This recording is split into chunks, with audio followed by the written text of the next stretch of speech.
Вчера в результате сложной гидрологической обстановки, сложной, на именно устьевой части реки Алдан, мы наблюдали резкое повышение уровней в районе населенного пункта Арбынцы, Намском районе, и Батамай Кобяйского района.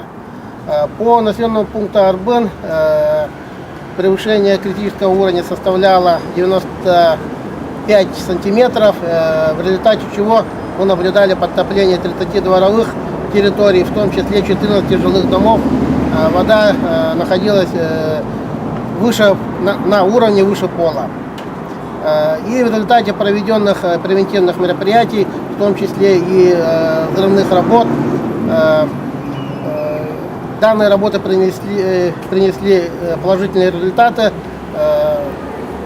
Мы наблюдали потом постепенное падение уровня воды, и в настоящее время дома освободились от воды.